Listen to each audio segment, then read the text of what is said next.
নোৱাৰিব শ্যামকানু মহন্তক আহিছে কিছুমান আইনী জটিলতা তাৰ মাজতে মানুহৰ প্ৰশ্ন যে শ্যামকানু মহন্তক কেনেকৈ গ্ৰেপ্তাৰ কৰা হ'ব কাৰণ সমগ্ৰ ঘটনাটোৰ মূল অভিযুক্তজনে হৈছে শ্যামকানু মহন্ত আৰু শ্যামকানু মহন্তকে আটাইতকৈ ডাঙৰ দুখী বুলি কৈ থকা হৈছে আৰু কোৱা হৈছে আজি কালিৰ ভিতৰতেই গ্ৰেপ্তাৰ হ'ব আজি কালি কৈ 12টা দিন অতিক্ৰম কৰিলে জুবিন গাৰ্গৰ এই দুৰ্ঘটনাটো জুবিন দাৰ মাজত কায়িকভাৱে নাই কিন্তু 12টা দিন না শ্যামকানু মহন্তক কোনোবাই ধৰিব পাৰিছে না সিদ্ধাৰ্থ শৰ্মা কোনোবাই ধৰিব পাৰিছে এসআইটি টিম গঠন কৰা হৈছে এসআইটিয়ে সমগ্ৰ ঘটনাৰ তদন্ত কৰিছে জানিব পৰা মতে এসআইটি টিমটো এতিয়া দিল্লীত আছে দিল্লীতে লুকাই আছিল বুলি কোৱা হৈছিল সিদ্ধাৰ্থ শৰ্মা আকৌ দিল্লীৰ পৰা পলায়ন কৰাৰ তথ্য আহিছে তেন্তে সিদ্ধাৰ্থ শৰ্মা গোলকোট সিদ্ধাৰ্থ শৰ্মাৰ অৱস্থিতি আৰু শ্যামকানু মহন্তৰ অৱস্থিতি কি কাৰণত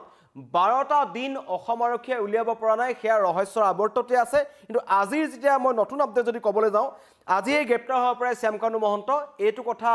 প্ৰথম দিনাখনৰ পৰা আমি শুনি আহিছো কিন্তু ছিংগাপুৰলৈ ৰাওনা হৈছে এসআইটিৰ দুজনীয়া তদন্তকাৰী দল দিল্লীত যোনটো দল আছে তাৰে দুজন নাম হৈছে সুধাকৰ সিং আৰু তৰুণ গোৱেল এই দুজন ছিংগাপুৰলৈ ৰাওনা হৈছে আৰু ছিংগাপুৰ আৰক্ষীৰ নজৰতে আছে শ্যামকানু মহন্ত আৰু হোটেলত নজৰবন্দী কৰি ৰখা হৈছে শ্যামকানু মহন্তক ছিংগাপুৰ আৰক্ষীয়ে ধৰি ৰাখিছে বুলি কোৱা হৈছে কিন্তু কিমান দূৰ সত্য সেইটো গম পোৱা নাই কাৰণ এই 12টা দিনত আমি বহু কথা শুনিলো যে গ্ৰেপ্তাৰ হ'ব পাৰে নিজে আহিব পাৰে আত্মসমৰ্পণ কৰিব পাৰে আৰু কালি ডিজিপিয়ে ক'লে যে আমি শ্যামকানু মহন্তক সুচৰাই আনিম এই মন্তব্য কৰিলে ডিজিপি হৰমিত সিঙে মানুহে আশ্বাস পাইছে মানুহে এটা আশ্বাস ৰাখিছে অসম চৰকাৰৰ ওপৰত ৰাজ্য চৰকাৰৰ ওপৰত আৰু মুখ্যমন্ত্ৰী ডক্টৰ হিমন্ত বিশ্ব শৰ্মাৰ ওপৰত যে জুবিন গাৰ্গৰ এই সমগ্ৰ ৰহস্যময় ঘটনাটোৰ তদন্ত হওক কিন্তু যিবোৰ আইনী প্ৰক্ৰিয়া আহি আছে যিবোৰ কথা ওলাই আছে বিশেষকৈ এইজন শ্যামকানু মহন্ত যিজনে নৰ্থ ইষ্ট ফেষ্টিভেলৰ আয়োজন কৰিছিল যিজনৰ মতাৰ কাৰণে জুবিন গাৰ্গ যাব লগা হৈছিল আৰু বহু জুবিন গাৰ্গৰ কাষৰ মানুহে এটা কথা মন্তব্য কৰিছে যে নৰ্থ ইষ্ট ফেষ্টিভেললৈ এবাৰ যাবৰ মন নাছিল জুবিন গাৰ্গৰ কাৰণ ৰৈ ৰৈ বিনালে সিনেমাখনৰ ডাবিঙৰ কামত জুবিন দা ব্যস্ত হৈ আছিল কিন্তু শ্যামকানু মহন্তই খুব জোৰ জবস্তি কৰিছিল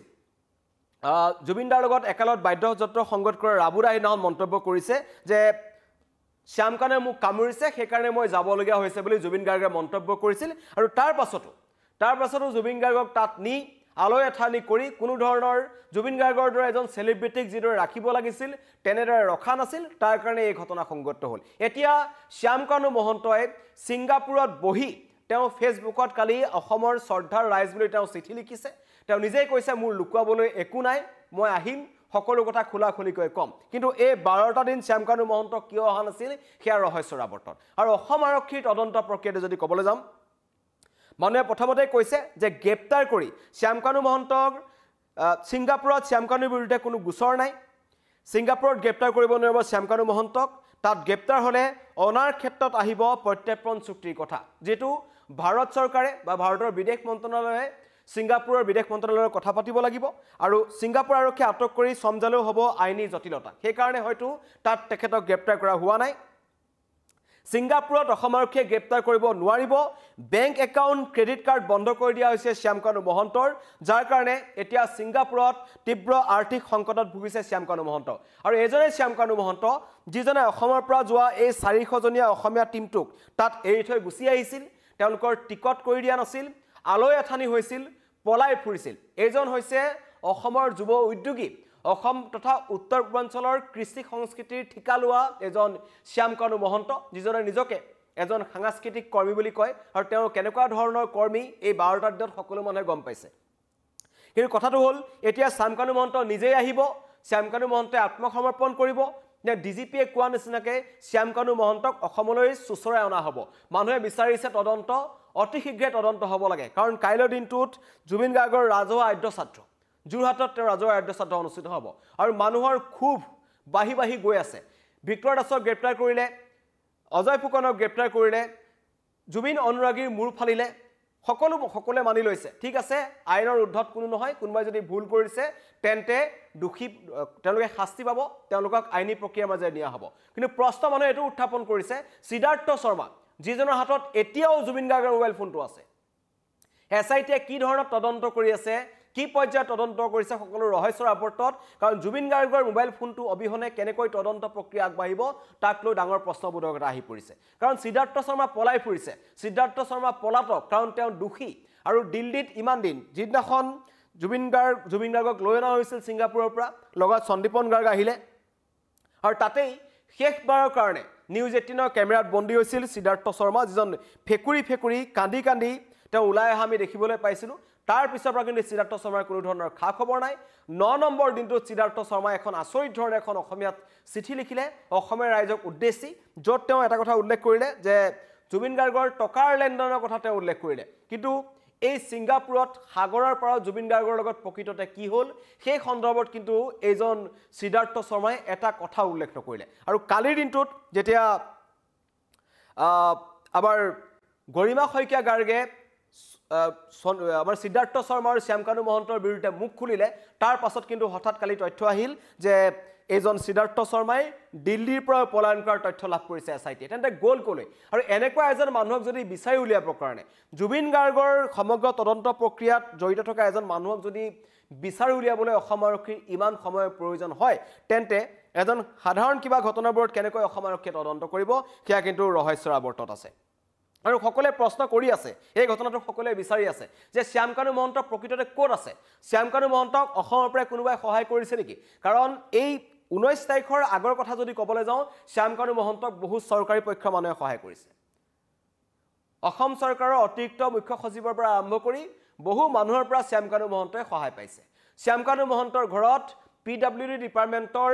অভিযন্তাৰ সহকাৰী অভিযন্তাৰ চিলমোহৰ পোৱা গৈছে তেওঁৰ তাত বহুত চৰকাৰী নথিপত্ৰ পোৱা গৈছে যিবোৰ শ্যামকানু মহন্তই তেওঁৰ নিজৰ কামকাজত তেওঁ ব্যৱহাৰ কৰিছিল মানে তেওঁ অৰ্থনৈতিক বিত্তীয় লেনদেনত বিভিন্ন ধৰণৰ আগৰ পৰা তেওঁ জড়িত আছিল কৰি আছে সেইখিনিলৈকে আমি ক'বলৈ নাযাওঁ এতিয়া 19 তাৰিখৰ পাছত মানে জুবিন গাৰ্গ নোহোৱা হোৱাৰ পিছৰ পৰা এজন শ্যামকানু মহন্তক কোনোবাই সহায় কৰিছে নেকি তেওঁক পলাই থকাত কোনোবাই সহায় কৰিছে নেকি টকা পইচাৰ তেওঁক কোনোবাই সহায় কৰিছে নেকি কাৰণ সিএমএ এটা কথা কৈছে মুখ্যমন্ত্ৰী এটা কথা কৈছে যে তেখেতৰ ক্ৰেডিট কাৰ্ড লগতে বেংক একাউণ্ট সকলো বন্ধ কৰি দিয়া হৈছে টকা কৰবা পাই আছে কেনেকৈ ছিংগাপুৰত আছে যদিহে সঁচাকৈ ছিংগাপুৰ আৰক্ষীয়ে নজৰত ৰাখিছে সেইটো খুব ভাল কথা কিন্তু মুহূৰ্তে সমগ্ৰ ঘটনাবোৰ সলনি হৈ আছে মানুহে বিশ্বাস কৰিবলৈ বেয়া পাইছে মানুহে বিশ্বাস ল'ব পৰা নাই এই তদন্ত প্ৰক্ৰিয়াটো কাৰণ জুবিন গাৰ্গৰ এই ৰহস্যজনক যিটো কাইকভাৱে জুবিনদাৰৰ মাজৰ পৰা নাইকিয়া হৈ গ'ল এই ঘটনাটোৰ তদন্তৰ কাৰণে যদি 12 দিন আমি অপেক্ষা কৰিব লগা হয় সেইটো কিন্তু অসম আৰক্ষী এটা অন্যতম দুৰ্বলতা বুলি ক'ব লাগিব বিফলতা বুলি ক'ব লাগিব কাৰণ সকলোৱে কৈছে ধৰি সুচৰাই আনিব লাগিছিল তেওঁলোকক সোধা পোছা কৰিব লাগিছিল কি কাৰণত কাৰণ জুবিন গাৰ্গৰ মৃত্যুৰ খবৰ 8-9 ঘণ্টা পলম কৰি দিছিল এজন শ্যামকানু মহন্তই যিটো কথা বহু আগতে বহুলোকে উল্লেখ কৰিছিল তাৰ পাছত নিজেই নিশ্চিতা গোস্বামী এই কথাটো কৈছিল যে মই খবৰ পাইছিলোঁ মোক যাবলৈ দিয়া হোৱা নাছিল খবৰ শ্যামকানু মহন্তই পলম কৰি দিছিল তাৰ কাৰণটো হ'ল শ্যামকানু মহন্ত বিজনেছ সামিটত ব্যস্ত আছিল আৰু সেইজন ব্যৱসায়ী যুৱ উদ্যোগী বুলি কয় শ্যামকানু মহন্তক ধৰিবলৈ 12টা দিন লাগিছে আজি এছআইটি টিম এটা ছিংগাপুৰলৈ গৈ আছে আৰু তেওঁলোকে কৈছে যে আজিয়ে হয়তো শ্যামকানু মহন্তক ধৰি অনা হ'ব শ্যামকানু মহন্তক গ্ৰেপ্তাৰ কৰা হ'ব কিন্তু ছিংগাপুৰত গ্ৰেপ্তাৰ কৰিব নোৱাৰিব ছিংগাপুৰত গ্ৰেপ্তাৰ কৰিলে আইনী জটিলতা আছে আইনী জটিলতা থকাৰ পাছত তেওঁৰ প্ৰত্যাৰ্পণ প্ৰক্ৰিয়াত কিছু বাধা আহিব বুলি কৈছে সেই কাৰণে কোৱা হৈছে 6 অক্টোবৰ বাছি দিছিল সময় দিছিল মুখ্যমন্ত্ৰীয়ে 6 অক্টোবৰ পূৰ্বে আত্মসমৰ্পণ কৰিব বিচাৰিছে বা কৰিব লাগিব বুলি কৈছিল কিন্তু অসমবাসী ৰাইজে মুখ্যমন্ত্ৰীৰ এই ঘটনাটোক বা এই কথাখিনিক সমৰ্থন কৰা নাছিল তেওঁলোকে কৈছিল কি কাৰণত 6 অক্টোবৰলৈ সময় দিয়া হৈছে তাৰ আগতে শ্যামকানু মহন্তক অসমত লাগে সিদ্ধাৰ্থ শৰ্মাক অসমত লাগে যিজনে জুবিন গাৰ্গক 2014 চনৰ পৰা লুটিপুটি খালে আৰু এজন শ্যামকানু মহন্তই জুবিন গাৰ্গৰ বিষয়ে এটা মন্তব্য কৰিছিল যেটো সোশ্যাল মিডিয়াত ভাইৰেল হৈ আছে জুবিন গাৰ্গ 50% শেষ হৈ গ'ল এনেকুৱা ধৰণৰ উফাইডাং মৰা মন্তব্য কৰিছিল এজন শ্যামকানু মহন্তই যিজনক নিজৰ শিৱসাগৰত তেওঁক নিজৰ গাঁৱত তেখেতক কোনো মানে ভাল নাপায় এই পৰিয়ালটোক মানে ভাল নাপায় এওঁলোকে যেনেকুৱা দেখুৱাবলৈ যায় আচলতে অসমবাসী ৰাইজৰ আগত এই মহন্ত পৰিয়ালটোৱে তেওঁলোকক কিন্তু তেওঁলোকৰ নিজৰ শিৱসাগৰত মানুহে তেওঁলোকক ভাল নাপায় তাৰ মানুহে এই সমগ্ৰ ঘটনাৰ তদন্তৰ দাবী কৰিছে টকা কৰপৰা কাৰণ শ্যামকানু মহন্তই যে শুদ্ধ পথে টকা ঘটা নাই সেই কথা সিআইডি তদন্তত স্পষ্ট হৈ গৈছে সিআইডিয়ে নিজাভাৱে এটা গোচৰ ৰুজু কৰিব লগা হৈছে কাৰণ এজন যদি সঠিক পথত থকা এজন ব্যৱসায়ী হলতেন উদ্যোগী হলতেন কথাটো বেলেগ আছিল কিন্তু তেওঁ ভুৱা চিল মোহৰ ভুৱা নথিপত্ৰ বিভিন্ন ধৰণৰ কেলেংকাৰী তেওঁৰ ঘৰৰ পৰা কাৰ্যালয়ৰ পৰা ইতিমধ্যেই এছআইটিয়ে পাইছে তাৰ কাৰণে অৰ্থনৈতিক কেলেংকাৰীৰ গোচৰ এতিয়া তেওঁৰ ওপৰত দিয়া হৈছে এয়া হৈছে এই শিৱসাগৰৰ এটা বহুত সম্ভ্ৰান্ত পৰিয়াল বুলি তেওঁলোকে ক'ব বিচাৰে সম্ভ্ৰান্ত পৰিয়ালৰ আটাইতকৈ সৰুজনৰ কৰ্মকাণ্ড বাকি অগ্ৰজ কিজনটো আছেই তেওঁলোকে কি কৰি আছে বা তেওঁলোকৰ এতিয়ালৈকে কোনো ধৰণৰ মতামত আমি এই ক্ষেত্ৰত শুনা নাই যে তদন্ত কৰিব লাগে কেৱল শ্যামকানু মহন্তৰ ভতিজী সৃজনী মহন্ত তেওঁ উদঙাই দিছিল তেওঁ জুবিন গাৰ্গৰ বিষয়ে কি কৈছিল কাৰণ এবাৰ ঘৰত নিজেই শ্যামকানু মহন্তই কৈছিল জুবিন মোৰ কাৰণে পণ্য সামগ্ৰী আৰু এইজন শ্যামকানু মহন্ত জুবিনক পণ্য সামগ্ৰী বুলি ক'লে এদিন পডকাষ্টত ক'লে জুবিন 50% শেষ এতিয়া 50% বাকি আছে কিন্তু সেই 50% বাকি থকা জুবিনকো নি সিংগাপুৰত শেষ কৰি পেলালে এজন শ্যামকানু মহন্তই আৰু এতিয়ালৈকে 12টা দিন অতিক্ৰম কৰিলে জুবিন দা কাইকভাৱে আমাৰ মাজত নাই কিন্তু তাৰ পাছতো অসম আৰক্ষীয়ে এজনক গ্ৰেপ্তাৰ কৰিবলৈ সক্ষম হোৱা নাই আজি কালি কিছু সময় পিছতেই শীঘ্ৰে গ্ৰেপ্তাৰ হ'ব সুচৰাই অনা হ'ব এনেকুৱা ধৰণৰ মন্তব্য আমি শুনি আছো কিন্তু শ্যামকানু মহন্ত অহা নাই শ্যামকানু মহন্তই কোনোবা অজ্ঞাত স্থানত বহি ফেসবুকত এফবি লাইভ দিয়ে কেতিয়াবা চিঠি লিখে শ্ৰদ্ধাৰ অসমৰ ৰাইজ বুলি কয় আৰু এয়া হৈছে শ্যামকানু মহন্তৰ চতুৰালি বহুতে সন্দেহ কৰিছে যে এই সময়খিনিত শ্যামকানু মহন্তৰ সিদ্ধাৰ্থে বহু সময় পাইছে কাৰণ আইনী প্ৰক্ৰিয়াৰ মাজলৈ আহিব কাৰণ আইন আছে অসমৰ ৰাইজক হাততটো শ্যামকানু মহন্তৰ সিদ্ধাৰ্থ শৰ্মাক তুলি নিদিয়ে এটা আইনী প্ৰক্ৰিয়াৰ মাজৰে যাব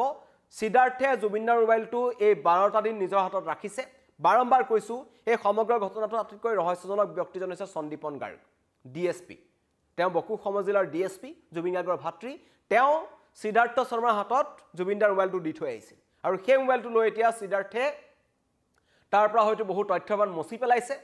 বহু বদনাম কৰিবলৈ চেষ্টা কৰিব পাৰে জুবিন গাৰ্গক কিন্তু সেই সকলো তথ্য প্ৰমাণ মচি পেলোৱাৰ পাছত হয়তো সিদ্ধাৰ্থ শৰ্মাক অনা হ'ব শ্যামকানু মহন্তক অনা হ'ব ৰাইজে বিচৰাৰ ধৰণে তেওঁলোকে শাস্তি পাব নাই সেইটো ডাঙৰ কথা হ'ব মুখ্যমন্ত্ৰীয়ে কৈছিল যে কোনো খাৰি যাব নোৱাৰে হয় কোনো খাৰি যাব নোৱাৰে আপোনালোকে নধৰিলেও ৰাইজে ধৰিব কিন্তু তেওঁলোকক শাস্তি কি পৰ্যায়ত দিয়া হ'ব কাৰণ আমাৰ হিয়াৰ আমতো জুবিন গাৰ্গ আমাৰ মাজত নাই সেই কাৰণে আটাইতকৈ ডাঙৰ এটা দুখ আছে খুব আছে আজি অষ্টমীৰ দিনাখন ৰাজপথত কোনো ধৰণৰ জাকজমকতা নাই মানুহে সকলো পৰিহাৰ কৰিছে কাৰণ প্ৰাণৰ শিল্পী জুবিন গাৰ্গ আমাৰ মাজত নাই আৰু তাৰ মাজতেই শ্যামকানু মহন্তৰ দৰে বেপাৰীয়ে সিংগাপুৰত বহি চিঠি লিখিছে ফেসবুক লাইভ কৰিছে আৰু শেহতীয়াকৈ এছআইটিৰ দুজন সিংগাপুৰলৈ ৰাওনা হৈছে বুলি এতিয়া আমাৰ কিছু সময় ওপৰত আহিছে আৰু ৰাওনা হোৱাৰ পাছতেই তেওঁলোকে এটা কথা ক'ব বিচাৰিছে যে আজি হয়তো শ্যামকানু মহন্ত গ্ৰেপ্তাৰ হ'ব সিংগাপুৰলৈ ৰাওনা হৈছে এছআইটিৰ দুজনীয়া দল সুধাকৰ সিং আৰু তৰুণ গোৱেল আৰু সিদ্ধাৰ্থ শৰ্মা লুটিপুটি খোৱা জুবিন গাৰ্গক মেনেজাৰ তেওঁ কিন্তু দিল্লীৰ পৰা পলায়ন কৰিছে ক'ত আছে নাজানে অসম আৰক্ষী ধন্যবাদ